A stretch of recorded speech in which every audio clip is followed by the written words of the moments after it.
In Psalms 19:1, the Bible says, "The heavens declare the glory of God. The skies or the firmament proclaim his handiwork." Amen. My family and I went on a 2-week vacation a while back, traveling the East Coast from the mountains of Tennessee to Virginia, New York City to Niagara Falls, Canada. We chose to take automobile in favor of flying because we wanted to take in God's beautiful creation. And boy, did we ever. See, I love to camp outdoors. We did a little bit of everything on this trip, from camping in the tent in the Smoky Mountains to reserving a wood cottage for a couple nights in the Smoky Mountains as well. But to lay outside the tent, looking up at God's beautiful, vast night sky is very awesome. And I was thinking, He created all of this. He sustains it, and He allows us to live in it. Amen. But no matter where you go, whether the forest, the desert, the ocean, the mountains, or Niagara Falls, anywhere, everywhere, God's awesome creation declares His excellency. David says, "Who hath set your glory above the heavens?" Above the heavens? Now think about that. David looked up at the sky during the day and the universe at night, and he knew God created it in all its beauty. And he could see just a small glimpse, though, of God's glory through it, couldn't he? See, not only that, but he knew that even far above the farthest star, he could see God's glory was there. See, with the naked eye, of course, he couldn't see very far.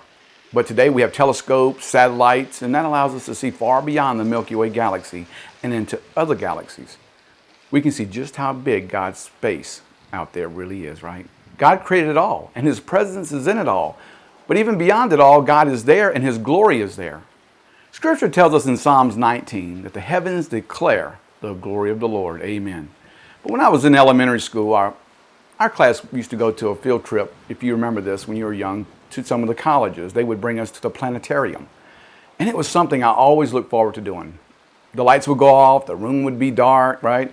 And then from the center of the room, a picture of the space of the sky would be projected on the ceiling. We would be looking up and we could see stars, planets, and the instructor would show us where the constellations were and what they were called. It was great because we could see parts of space that we normally wouldn't be able to see, right? I remember how beautiful it was.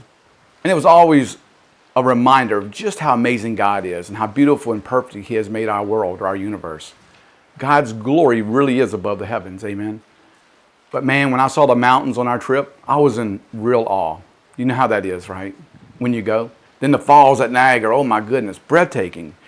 And you know how photos they don't do justice. You can take a photo of anything, you come back home, it's like, man, that's not how it looked. It looked a whole lot better than that, didn't it? But at first, though, I was saying things like, who wants to go to see a fall, a waterfall, all that noise and all that stuff, right? But boy, was I wrong. It is the most beautiful place I have ever been to. The roaring, powerful, rushing water is what sticks out in my mind. See, I thought it was just going to be a bunch of noise and really, I said, nah, I don't want to do that. But let me tell you something. It is awesome. There's like millions of gallons of water going over these falls every minute. And it's just like a huge roar. You can hear the power in this. And you know that there's a God who created it.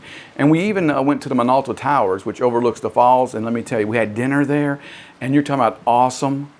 The falls would rotate. The tower would rotate while you're watching the falls. And they lit up the falls with red, white, and blue colors like the American flag. It was awesome. Go if you can. Amen. But in Ezekiel chapter 43, Ezekiel got to hear and see visions of God. Go read that. Listen to what he said in verse 2 of chapter 43. He says, "And behold, the glory of the God of Israel came from the way of the east. His voice was like the sound of many waters, and the earth shone with His glory." Amen. But I want to end this video this way. No matter how awesome and beautiful God's creation around us is, He thinks of you way more than that. Do you believe that? He made you the most beautiful you to Him that there could be. You hear that? You get it? He made you the most beautiful you to Him that there could be. No one or nothing or anything can look as beautiful to God as you do. No mountains, nor any beautiful day or night sky, waterfall, oceans, nothing is as beautiful as you are to our God. I want to say this right here. If you have mental or emotional, or maybe even physical scars, you may think you don't even look that good. Well, God loves you and He thinks you are the most beautiful person that there is. You may have scars from relationships, maybe childbearing, maybe a surgery you've been through, or multiple. But that is who you are, and God sees you as His beauty. So stop thinking negative about yourself and don't worry about what others may think of you. What we go through in our life makes us who we are. Amen. Love you, love others, and don't worry about them. Remember that when you look around at the beautiful things that God has created. Say to yourself, I am worth more to Him and I am more beautiful to Him than all of this. I want to leave you with a little clip of the beautiful lakefront in Mandeville, Louisiana. Yeah, I know, there's no waterfalls, no mountains, but it is the best looking lakefront in Mandeville to God. Amen. It reminds us, though, of His handiwork.